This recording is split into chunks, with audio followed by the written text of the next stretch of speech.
네, 키워드로 보는 주요 정치권 이슈 22대 국회에 입성한 여야 당선인들과 짚어보겠습니다. 김용태 국민의힘 경기 포천 가평 당선인, 김현정 더불어민주당 경기 평택병 당선인 두 분 모셨습니다. 어서 오십시오. 안녕하세요. 반갑습니다. 자, 일단 첫 번째 키워드부터 보겠습니다. 첫 번째 키워드 띄워주시죠. 첫 영수회담 민생 돌파구는 한 3시간여 남았죠. 한 오늘 오후 2시에 이제 만남이 이루어질 텐데 일단은 어떤 성과가 좀 나와야 된다고 보시는지 먼저 김현정 당선인부터 좀 짚어볼까요? 예, 이것이 윤석열 정권 들어서 첫 번째 하는 이제 영수회담이고 네. 길게 보면 2018년도에 문재인 대통령하고 홍준표 당시 야당 대표와 이에 6년 만에 하는 영수회담이거든요. 예. 국민들의 기대가 상당히 높습니다. 그래서 그렇죠. 반드시 지금 가시적인 성과를 보여주기를 먼저 고대를 하는데 다만 이제 그 어떤 좀 우려의 지점이 있냐면 예.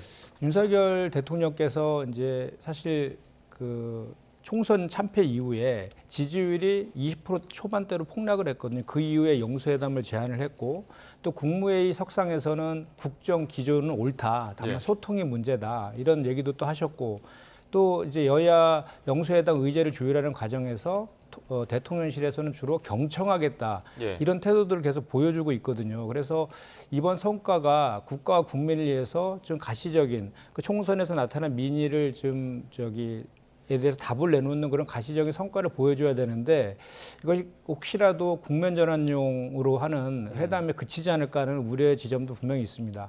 그래서 민주당에서는 총선에서 나타난 민의에 대해서 가감없이 전달할 그런 계획을 가지고 있고 대통령실에서도 좀 전향적인 그런 태도로 이번 영수회담에 꼭 가시적인 성과를 냈으면 하는 바람을 가져봅니다. 예, 대통령실 입장에서는 이제 경청하겠다, 듣겠다는 입장이고 민주당은 듣고 답하길 요구하는 입장입니다. 좀 어떤 좀 성과가 나야 된다 보십니까? 가시적인 성과를 내긴 좀 어렵다고 생각해요. 예. 말씀하셨던 것처럼 두 분이 처음 만나는 자리고 그렇기 때문에 만남 자체가 저는 의미가 있다고 생각하거든요. 저는 이 야당, 특히 뭐 추경이라든지 이런 것을 예. 주장하는 것과 또 저희 국민의힘 또 대통령이 주장하는 건전재정 기조 그 예. 원칙이 다르기 때문에 이 만남을 통해서 뭔가 두 분의 의견이 좁혀지거나 뭔가 새로운 굉장히 드라마틱한 어떤 결정을 하기에는 굉장히 어려울 것 같고요. 예. 다만 이 세부 사안에 대해서 하나하나 맞춰가는 과정이 아닌 큰 틀에서 야당 대표와 대통령이 만났다라는 것, 그리고 앞으로 이런 회담을 정례화한다는 것, 그 의미만 담는 것으로도 저는 국민들께서 기뻐하시지 않을까 대한 생각이 있어요. 국민들께서 정치가 좀 대화하고 서로 존중하고 이러한 정치 문화를 기대하셨을 텐데요. 오늘 이 만남을 통해서 앞으로 야당 대표와 대통령 간의 만남이 자주 이어지길 기대하고 있습니다. 예, 처음으로 마주 앉는 두 사람입니다. 오늘 어떤 이야기를 할지 또 회담이 끝난 후에는 또 어떤 표정으로 나올지 정치권도 그렇고 국민들도 그렇고 온통 촉각을 곤두세우고 있는데요. 첫 영수회담을 지켜보는 여야의 분위기는 어떤지 나란히 들어보겠습니다. 이번이 예. 정말 2년 만에 처음 만나는 겁니다. 처음 만나요. 예, 처음 만나는 건데 이제 인간관계도 그렇고 공식 회담도 그렇고 마찬가지라고 생각을 합니다. 네. 첫 번째 만나갖고 예를 들어서 무슨 뭐 결혼을 한다고 그래도 상견례 할 때 모든 게 다 이루어지지는 않지 않습니까? 그렇죠. 그래서 이제 서로 신뢰관계를 좀 쌓고 신뢰관계를 바탕으로 앞으로 어떤 거를 논의하자 이렇게 돼야 될 것 같아요. 그런데 이제 민주당에서는 그간 굉장히 많은 이슈를 갖고 특히 그 공격적인 이슈죠. 그리고 예. 어떤 거는 그 대통령실에 직접 칼날을 겨눈 듯한 이슈를 갖고 정식 회담의 의제로 삼아서 끝장을 봐야 된다 이런 말씀도 하셨는데 사실은 민주당에서도 얘기가 나왔지만은 국정의 파트너가 되려고 그러면은 한 번만 만나면 되는 게 아니고요. 예. 정례화 해야 된다고 하지 않았습니까? 그렇죠. 그런데 이제 첫 번째 회담에서 그렇게 예를 들어 삭막한 분위기가 연출된다 그러면은 또 만나게 되겠습니까? 저는 그 대통령실에서 잘 듣겠다, 경청하겠다. 근데 대통령이나 정책 이반자, 정책 수행자들 같은 경우는 어떤 자리인 겁니까? 국민에게 답을 내놓는 자리 아니겠어요? 지금 위기의 상황에서 우리는 이런 일을 하겠다라고 답을 내놔야죠. 특히 대통령께서 이번 영수회담에 많은 얘기들이 나오면 실행력을 보여주는 실천의 자리, 실행의 자리, 국민에게 답을 하는 그런 회담의 자리가 돼야 된다고 봅니다. 네, 지금 가장 중요한 게 어떻게 보면 의제 수입니다. 배준영 그 사무총장 직무대행 같은 경우에도 너무 삭막하면 또 만나겠느냐 이런 우려를 좀 전하기도 했는데 어떤 이야기로 시작해서 어떻게 좀 마무리가 돼야 된다고 보십니까? 이미 사실 총선 참패 이후에 민심은 다 확인이 된 내용이거든요. 그런데 그 민심을 바라보는 시각차가 좀 존재하는 것 같은데 가장 핵심적인 것은 아마도 민생 회복일 것입니다. 그것은 그 여야와 대통령실도 공감하는 내용이라고 보는데 그와 관련돼서 민생 회복과 관련된 구체적인 대안들을 대통령실하고 사실 여당에서는 그동안 내놓지 못했거든요. 예. 그와 관련해서 우리 이제 민주당에서는 구체적으로 민생 회복 지원금에 예. 대해서 1인당 25만 원에서 13조 정도에 드는 것을 좀 하자라는 제안을 총선 공약으로도 내놓은 바가 있고 그래서 이번 영수회담에서 그 제안을 아마 할 것으로 좀 예상이 되고 그다음에 각종 이제 의혹들이 예. 계속해서 그 노정돼 왔지 않습니까?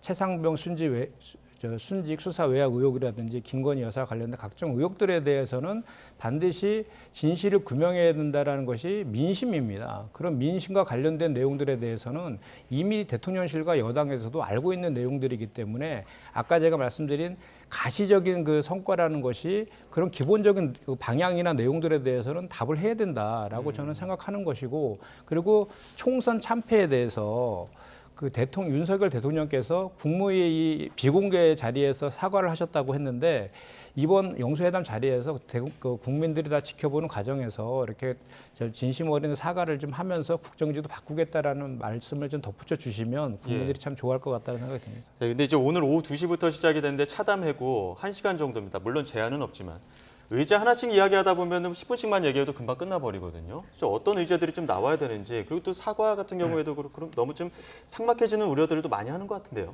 그러니까 대통령께서 사과가 필요하다면 예. 나중에 추후 형식을 통해서 사과하는 게 맞다라고 저는 생각되고요. 이번 영수회담에서 사과하는 것은 그런 형식에 맞지 않다라고 좀 보여지고요. 예.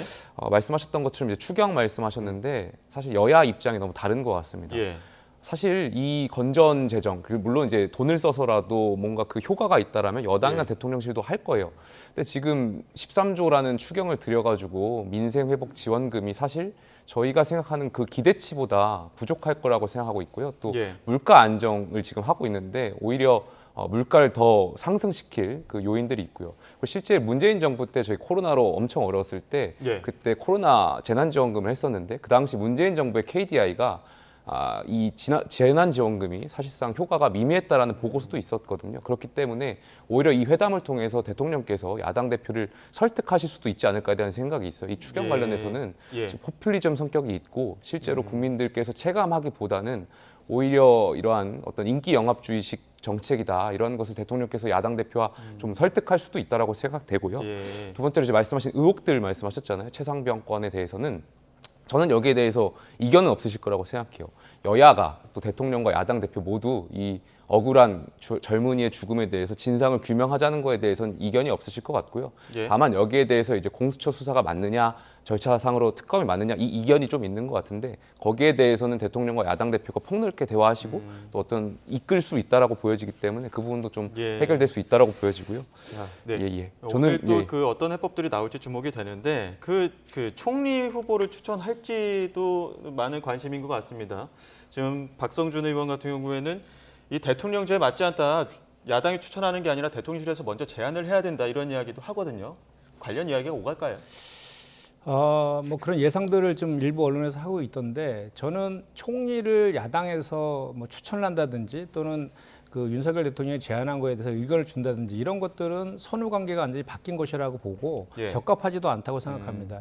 가장 중요한 것은 윤석열 대통령과 여당과 야당 간의 신뢰를 회복하는 것이 저는 급선무라고 생각하거든요. 그리고 새로운 총리는 지금 꽉 막힌 여야 간의 협치의 물꼬를 트이는 그런 상징적인 인물을 윤석열 대통령이 임명하면 당연히 야당에서도 받을 것이다라고 해서 저는 먼저 신뢰 구축이 중요하다라는 말씀을 좀 드리고 예. 조금 전에 그 민생회복 지원금 관련해서 우리 김용태 당선인께서 이제 말씀하셨는데 저희는 그렇게 생각합니다. 이게 자꾸 건전재정 이야기하고 이념과 색깔론을 갖고 접근하는 경향이 있는데 지금은 대단히 위기 상황이거든요. 정말 고물가 문제도 있지만 그 소비가 위축되고 그리고 지역에 가보면 거의 임대라고 붙여 있는 상가들이 줄비하게 나와 있는 그런 정말 저 위기 상황이에요. 이런 상황 속에서 어떻게 하면 민생을 회복시킬 것인가에 대한 고민의 지점에서 나온 것이고 아까 KDI 정책 보고서를 인용하셨는데 저도 똑같은 보고서를 봤는데 2005년도 5월 달에 1차 긴급 재난지원금 보편 지급했잖아요. 그거에 대해서 12월 달에 KDI에서 정책 보고서에서 보면 소비 회복과 경영 안정에 도움이 되었다라는 표현이 분명히 있거든요. 특히 소상공인이라든지 전통시장에 큰 효과가 있었다. 이런 내용들이 있고 또 세계적으로도 2008년 금융위기 때라든지 이럴 때 보면은 국가가 그 금융이나 또는 경제적으로 위기 상황에 처했을 때는 국가가 적극적으로 개입해서 이 문제를 풀어야 된다는 게 지금 세계적으로 보편화되어 있는 내용들입니다. 그래서 그런 기조 속에서 제안을 한 것이기 때문에 그 제안에 대해서 방향성에 동의가 된다라고 하면 그거에 대해서 뭐 또 다른 대안을 제시한다든지 이런 식으로 해서 국민들에게 좀 안심을 시킬 필요가 있다는 말씀을 덧붙여 드립니다. 같은 보고서를 보면서도 이게 두 분이 좀 의견을 달리하는 부분들이 있는 것 같아요. 그런 부분에서 오늘 자리에서 어떤 좀 합의점이 나올지 지켜봐야 될 것 같고요. 말씀하신 것처럼 신뢰 구축이라면 두 분 공이 동의하시는 부분인데 이게 지금 정례적으로 이어갈 것이냐, 이어갈 수 있을 것이냐 이런 부분들도 좀 주목하는 것 같거든요. 어떻게 바라보십니까? 당연히 정례적으로 이어가야 예. 된다고 생각해요. 아까 뭐 배준영 의원께서도 말씀하셨지만 이게 소개팅 해가지고 마음에 들고 안 들고를 떠나서 예. 애프터를 할까 말까 이게 아니잖아요. 예. 국민을 대하는 정치하는 자세인 거고 또 야당 여소야대 상황에서 저희도 야당과의 협력과 대화가 없으면 예. 윤석열 정부가 추진하려고 하는 입법 과제들이 추진하기 굉장히 어려울 거고요. 예. 이게 감정에 대한 문제가 아니기 때문에 앞으로 야당 대표와의 만남을 좀 정리할 필요가 있다. 저는 필수적으로도 그렇게 가야 된다라고 생각하고 있고요. 예. 아마 이 야당 대표와의 만남뿐만이 아니라 이제 여당 대표가 선출되면 예. 여야 대표 모두 모셔가지고 이런 대화 민생을 논할 수 있는 자리 많아졌으면 좋겠다는 생각이 있습니다. 여야가 모두 함께 또 모이는 그런 자리가 좀 필요하다 말씀하셨는데 영수회담 정례화에 대해서는 민주당 어떻게 바라보고 계십니까? 뭐 당연히 그에 대해서 거부할 이유가 전혀 없죠. 그리고 실제로 중요한 것은 이제 그 형식적인 내용보다는 실질적으로 사실 이게 이번 영수회담이 윤석열 대통령이나 우리 야당이나 또는 이재명 대표를 위한 영수회담이 전혀 아니거든요. 이건 국가와 국민을 위해서 예. 정말 그 협치하는 모습들을 국민들한테 보여주고 또 국민들이 신뢰할 만한 성과물을 보여줌으로 인해서 이제 새로운 앞으로 그 윤석열 정권의 남은 3년이 기대가 되는구나라는 그런 신뢰를 회복하는 그런 회담이기 때문에 정례화도 중요하지만 그 정례화에서 다루는 그런 것들도 진정성 있는 내용들로 국정을 같이 동반자라는 인식하에 진행되어야 된다는 말씀까지 드립니다. 예. 자, 이쯤에서 주제를 좀 바꿔서 두 번째 키워드 이야기를 한번 해보겠습니다. 두 번째 키워드 준비됐으면 띄워주시죠. 네, 두 번째 키워드입니다. 여야 새 원내 사령탑 찐명만 남았다라는 키워드인데요. 자, 일단은 국민의힘 상황부터 보겠습니다. 원내 사령탑, 그러니까 원내대표 선출 전에 이제 가장 먼저 관심이 그 비대위원장이 어떻게 될까였는데 오늘 3차 당선인 총회에서 윤재욱 원내대표가 지명을 할 것인지 혹은 지명 배경을 좀 설명할 것인지 이런 부분들이 좀 많은 관측들이 나왔는데 황우여 상임고문을 지명을 했습니다. 그 자리에 있으셨죠? 예, 조금 전에 제가 당선인 총회를 했었고요. 예. 윤재욱 원내대표께서 지명을 했습니다. 예. 그 지명 배경에는 공정한 전당대회를 치를 수 있는 분, 그리고 예. 두 번째로는 정치와 당을 아는 분, 그리고 세 번째는 이런 소통 그리고 예. 덕망이 있는 분을 이렇게 말씀하셔서 거기에 예. 가장 합치되는 분이 황우여 대표 전 예. 대표라고 생각하셨던 것 같고요. 지명에 대해서 뭐 특별한 이견들이 있진 않았습니다. 그리고 예. 저희 당이 어려운 상황이고 굉장히 전당대회를 관리해야 되는 비대위원장 자리에 또 많은 분들이 고사하셨던 걸로 알고 있습니다. 그래서 예. 황우여 대표께서 이걸 또 맡아주신 거에 대해서는 당으로서 아마 감사의 마음을 갖고 있는 것 같고요. 예. 다만 저는 이것을 좀 부탁드리고 싶어요.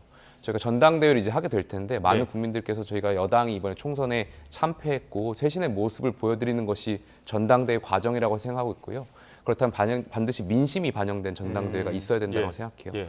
황우여 이제 새로 예, 비대위원장이 되겠죠. 새 비대위원장 예. 지명자께서는 과거에 이준석 대표 시절에 전당대회 전대위원장도 하셨어요. 예. 그렇기 때문에 여러 가지 당이 어려웠을 때 갈등을 봉합하셨던 분이기 때문에 이번에도 민심을 좀 반영해서 전당대회 룰 개정을 하셔서 좀 새신형 전당대회가 이끌으셨으면 좋겠다 이런 당부의 말씀 좀 드리고 싶습니다. 예. 그러니까 비대위원장직을 고사하는 이유 중에 하나가 바로 그 전대 룰 변경과 관련해서 좀 부담스러운 부분이 있었던 것 같은데 지금 황우여 비대위원장 지명자는 그 당원 100% 지금 현재 그 전대 전당대 룰을 좀 변경해야 된다라는 목소리도 이전에 좀 내시지 않았습니까? 글쎄 과거에 그런 목소리 예. 내셨는지 한번 확인해봐야 될 것 같습니다. 예, 알겠습니다. 자, 그리고 한동훈 전 비대위원장 지금 이제 전당대회에 나올지 이 부분도 좀 많이 좀 관심을 모으고 있는 것 같습니다. 이제 비대위원장은 지명이 됐고 이제 관리형으로 2달 동안의 준비를 거쳐서 전당대회가 열릴 텐데 한동훈 전 비대위원장 대통령과 만날 수 있는 것인지 혹은 또 전당대회에 또 어떤 움직임이 있을 건지 이런 주목하고 있는데 목소리 나오는 게 있습니까? 많은 분들이 이제 당내에서도 한동훈 위원장의 행보를 주목하고 계신 것 같아요. 전당대회 예. 다시 출마하실 것인지 아닌지가 많은 관심사인 것 같은데요. 예. 아직 여기에 대해서 한동훈 전 위원장께서 어떤 말씀이 없다 보니까 또 당이 지금 위기 상황이고 갈등 상황이다 보니까 예. 여러 하마평이 있는 것 같은데요. 지금 상황에서 글쎄 많이 보고 계신 것 같아요. 그리고 정치 문법상 선거를 지휘하고 저희가 졌고 다시 전당대회 출마하기가 여러 측면에서 어려운 것도 있겠지만 또 많은 당원들께서 염원하고 계신 부분도 있어서 예. 아마 잘 결정하시지 않을까 생각됩니다. 예, 물론 타당의 이야기지만 황우여 비대위원장 지명자에 대해서는 어떻게 좀 평가를 하십니까? 상대당으로서. 어차피 지금 2달짜리 이제 관리형 비대위 체제로 지금 하는 것 같은데 저는 예. 그 전에 사실은 굳이 그 새로운 비대위원장을 관리형으로 뽑을 필요가 있느냐. 왜냐하면 새로운 원내대표가 뽑히면 원내대표 관리하에 새로운 전당대회 빨리 열어서 그 새로운 대표를 뽑으면 되지 않느냐는 의견을 드렸었는데 어쨌든 황우여 전 의원께서 이제 그 새로운 비대위원장이 선임되었었으니까 예. 그 절차들을 잘 밟아가지고 그 지난 그 당대표 선출 과정처럼 그런 일 없이 좀 원만하게 끝나서 빨리 여야 협치의 장으로 들어갔으면 좋겠다는 바람을 가져봅니다. 예. 자, 원내대표 진행 상황도 이제 이번 주 금요일이면 여야 모두 이제 원내대표 선출을 해야 되는 상황인데 국민의힘은 김도읍 의원이 원내대표 불출마 결정하면서 거의 이철규 의원으로 좀 정리가 되는 느낌이에요. 뭐 아직 저희가 후보 등록 기간이 아니어서 예. 조금 더 지켜봐야 될 것 같고요. 저는 그렇게 생각해요. 이게 뭐 친윤이다, 비윤이다, 뭐 여러 가지 언론의 해석들이 있는 것 같은데 그게 중요한 게 아니다. 예. 결국에 여소야대 상황에서 야당과 협치를 이끌 수 있고 또 대통령실과 소통이 원만한 분, 그러니까 하이브리드를 다 하실 줄 아는 분이 원내대표 오셔야 되거든요. 예. 그만큼 여당 상황이 녹록지가 않기 때문에 이 전제 조건이라면 저는 뭐 개파, 뭐 친윤, 비윤 그건 중요한 게 아니라고 생각하고 있고요. 예. 어제 김도읍 저희 의원께서 불출마를 선언하셨고 여러 가지 이제 후보 등록 과정 가면 아무래도 또 다른 분들도 또 준비하고 있는 걸로 제가 알고 있습니다. 그래서 예. 좀 더 지켜봐 주시면 될 것 같습니다. 예. 근데 지금 어떤 지배적인 분석들은 이제 이철규 의원이 되는 수순으로 가는 것 아니냐. 그러다 보니까 이제 민주당 입장에서 봤을 때도 너무 이제 친 대통령실과의 어떤 관계 때문에 강대강으로 좀 대체하는 부분들에 대한 우려도 있는 것 같거든요. 민주당은 어떻게 바라보십니까? 저는 두 가지 관점이 다 있는 것 같아요. 그러니까 일단은 윤석열 대통령하고 예. 그 민주당 이재명 대표 간의 신뢰가 구축이 된다라고 하면 오히려 그 두 분과 가까운 관계에 있는 분들이 원내대표를 맡게 된다라고 하면 서로 여야 간 협치가 오히려 더 잘 되는 측면이 분명히 있을 거예요. 예. 그러니까 중요한 것은 이제 그 두 분 간의 신뢰 구축이 이제 가장 중요한 것이라고 보고 예. 만약에 그 신뢰 구축이 되지 않는다라고 하면 우리 더불어민주당 입장에서는 이번 총선에서 나타난 민의에 따를 수밖에 없는 것이거든요. 그것은 바로 그 민생을 회복시켜 달라는 것이고 또 각종 의혹과 관련된 것을 진상을 규명해 달라는 내용들이기 때문에 그 민생 회복 법안이라든지 각종 의혹과 관련된 특검이라든지 이런 것들에 대해서 여당에서 협조하지 않는다라고 하면 이번에는 총선 민의를 반영해서 더불어민주당에서 강하게 선명 야당의 모습을 보일 수밖에 없는 건 상황이기 때문에 강대강의 대치 가능성도 또 열려 있는 것이죠. 예. 그 민주당에서도 그 박찬대 의원만 지금 단독 추대되는 분위기가 있는데 그런 부분에서는 어떻게 보면은 이철규 의원과 좀 합의 맞을 거라고 보십니까? 합의라고 하긴 뭐하지만 같이 이제 논의가 좀 같이 이루어질 수 있을 거라고 보십니까? 제가 좀 전에 제가 말씀드린 건데 박찬대 의원 같은 경우는 이미 단독 후보로 이제 확정이 됐고요. 5월 3일 날 이제 투표만 남아 있는 그런 상황이어서 뭐 특별한 상황이 없으면 이제 당선이 될 거라고 보는데 제가 좀 전에 말씀드린 것처럼 지금 중요한 것은 여야 간에 저는 앞으로 이제 22대 국회는 정말 21대 국회의 전철을 밟지 않았으면 좋겠어요. 그래서 여야가 누가 더 국가를 위해서 또 국민을 위해서 잘하는지에 대한 잘하기 경쟁을 좀 했으면 좋겠다 이 말씀을 드리고 그거에 대한 기준은 이번 총선에서 우리 국민들이 그 심판을 통해서 충분히 알려줬다라고 해서 그 총선에서 확인된 그 내용들에 대해서 하나하나 풀어가는 것들을 누가 더 잘하느냐 이 모습을 누가 잘 보이는 것이 중요하다고 생각합니다. 저희가 앞서 이제 키워드를 찐윤과 찐명 이렇게 좀 키워드를 잡았었는데 왜냐하면 이제 그렇게 강대강 구도에 대한 어떤 우려들이 나오다 보니까 그렇게 얘기를 했었고요. 또 김현정 당선인께서는 오늘 영수회담을 통해서 신뢰 회복을 하고 나면 오히려 조금 더 소통이 잘 되는 것 아니냐 이런 판단을 해주셨는데 어떻게 분석하십니까? 대체적으로 동의하고요. 예. 뭐 당연히 대통령하고 야당 대표와 큰 틀에서 여러 가지 측면에서 뭐 신뢰관계가 쌓이고 대화가 잘 된다라면 어느 분들이 원내대표 오신다 간에 아마 여당과 야당과의 관계도 회복될 수 있다라고 보여지고요. 예. 여당에서 이제 원내대표 이야기 나와서 그건 좀 있는 것 같아요. 저희가 당내 분위기가 여소야대 상황이고 대통령의 임기가 3년이 남은 상황에서 여러 가지 출마하려고 하는 분들이 고심이 굉장히 많은 것 같아요. 예. 언론에서 많은 분들이 이제 이철규 의원의 찐윤이라고 표현하면서 대통령의 의중을 담은 것처럼 이제 표현을 하시니까 다른 분들이 출마하려고 하더라도 실제로 그 친윤들을 뚫고 당선돼도 어려운 상황이라고 생각되고요. 예. 당선되지 않는다고 하더라도 어려운 상황이라고 생각하기 때문에 예. 또 원내대표 같은 경우에 또 임기가 1년이거든요. 예. 지금보다는 다음번을 생각하시는 분들도 있는 것 같고요. 그런 분위기가 좀 형성되어 있는 것 같습니다. 이제 오늘 영수회담이 더욱더 지금 주목되는 부분, 영수회담 이후에 이제 민주당의 어떤 특검법안, 각종 특검법을 좀 발의하는 부분들이 있지 않습니까? 네. 그런 부분에서는 지금 어떻게 좀 준비가 되고 있습니까?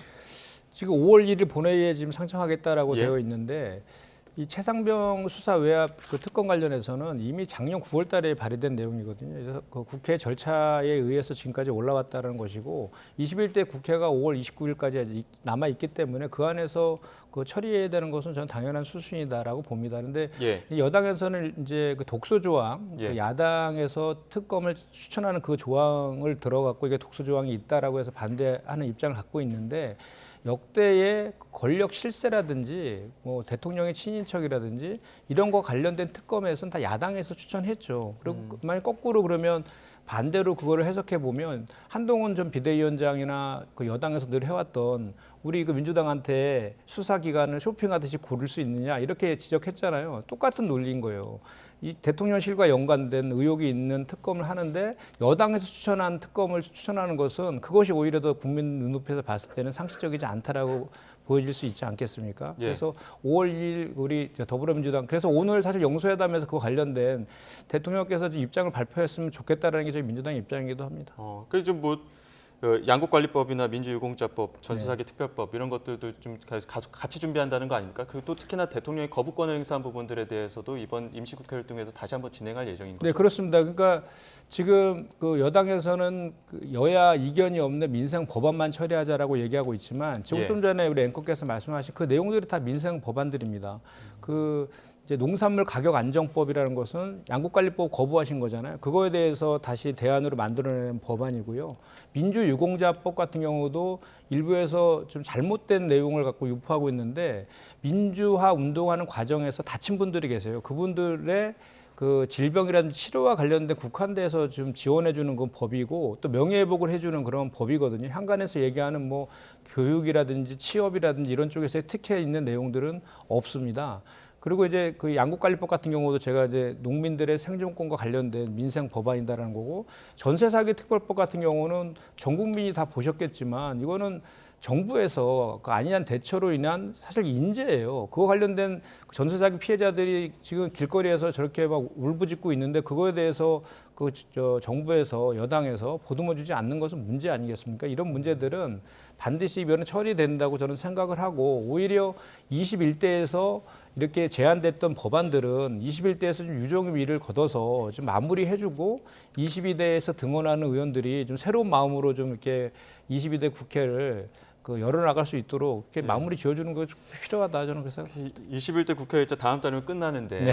그 유종의 미를 거둘 수 있을 것이냐. 네. 근데 오히려 이제 갈등만 더 격화되고 끝나는 건 아니냐 이런 우려도 나오는 것 같거든요. 그러니까 대통령 거부권을 말씀하셨는데 저는 예. 이것을 야당한테 부탁드리고 싶어요. 대통령 거부권을 쓸 명분을 야당이 만들어 주시지 마시라. 그러니까 여태까지 대통령 거부권을 썼던 이유는 야당이 힘으로 밀어붙였기 때문에요. 그러니까 조금 전에 이제 최상병 특검법도 얘기했지만 예. 특검에 대해서 여야 간에 이견이 있고 저는 중요한 거는 진상 규명을 하자는 것에 대해서는 이견이 없다라고 생각해요. 역대 특검법이 통과됐을 때는 여야 합의로 다 통과됐거든요. 예. 그러니까 이 부분에 있어서도 여당과 야당이 충분히 대화를 하고 이 정말 이 억울한 죽음에 대해서 진상 규명하기 위한 그 방안이 무엇이냐, 그러니까 공수처가 수사가 맞느냐, 특검이 맞느냐에 대해서는 이야기를 해서 합의를 해서 도출한다면 저는 거부권을 쓸 이유도 없다라고 생각되고요. 예. 여야가 합의한다면 그 문화가 지금 없는 거잖아요. 근데 지금 마치 야당은 이번에도 총선에서 이겼으니까 민주당의 시간이 맞는데요. 점령군인 척 행사하면서 힘으로 밀어붙이겠다라고 정쟁을 유발하는 그런 것은 좀 지양해 줬으면 좋겠고요. 예. 오늘 영수회담과 관련해서도 야당의 일부 인사들은 성과가 없으면 야당이 오히려 더 수세에 몰릴 거다. 더 야당이 더 큰 공세를 해야 될 거다. 이런 발언들 많이 하시는 것 같은데요. 그래서 그렇게 보는 태도도 전 옳지 않다라고 생각해요. 그래서 예. 여야가 좀 22대에서는 대화를 할 수 있는 그런 기회의 장이 좀 많았으면 좋겠습니다. 근데 살짝 22대. 한마디만 좀 약간 반론을 제기하면 이 최상목 저기 수사 외압 의혹 관련해서는 여당 내에서도 필요하다라는 목소리가 많잖아요. 개혁신당에서도 공식적으로도 얘기하고 있는 것이고. 근데 이제 저희가 지적하는 지점은 그거예요. 왜 여당에서 단독 자체적으로 이렇게 판단을 하지 못하고 용산의 눈치를 계속 보면서 주로 거부권을 행사하는 그런 내용들을 보면 용산 대통령실하고 연관된 의혹들이 대부분이잖아요. 최상목 순지 외압건도 마찬가지로 김건희 여사 관련된 명품백이라든지 주가 조작 관련된 그런 것들이 여당에서 그 대통령실에다가 쓴소리를 하지 못하고 그대로 그냥 거수기 역할을 하는 그런 거에 대한 그 민심, 수직적 당정관계 바꾸라는 게 총선의 민심이기도 했지 않습니까? 그런 점에 대한 지적을 하는 것이고 민생법안과 관련된 다양한 법안들에 대해서도 얼마든지 여야 간의 논의에서 합의되면 제일 좋죠. 그런데 지금까지 되풀이됐던 것은 어떤 거였냐면 소위 말하는 법사위원장 얘기도 지금 나와 있는 야당에서 지금 해야 되겠다라고 주장하는 가장 큰 이유 중에 하나가 우리 국회법에 보면 180석 이상이면 신속 처리 안건으로 처리할 수가 있어요. 본회의에 직회부 낼 수 있는 그런 제도가 있어서 그런 제도를 통해서 직회부할 수도 있음에도 불구하고 어쨌든 법사위를 거쳐서 올라가야 되는 절차법을 거치고 있는 건데 법사위에서 모든 민생법안들을 발목을 잡다 보니까 신속 처리 안건 패스트트랙을 통해서 본회의를 올라가는 이것이 계속 반복돼 왔다는 거예요. 예. 그런 차원에서의 여야 협치 이것들이 저희가 정말 여당의 22대 국회에서 꼭 바라고 싶은 그런 내용이죠. 예, 자 대화는 여기서 마무리 짓도록 하겠습니다. 저희가 지금 두 분의 어떤 원내 입성의 각오를 좀 들으려고 했는데 대화 중에 들었습니다. 잘하게 경쟁하는 22대 국회, 또 합의하는 문화가 있는 22대 국회를 이야기하셨기 때문에 그 점에서 제가 정리하도록 하겠습니다. 지금까지 김용태 국민의힘 경기 포천갑평 당선인, 김현정 더불어민주당 경기 평택병 당선인 두 분과 함께했습니다. 고맙습니다. 감사합니다.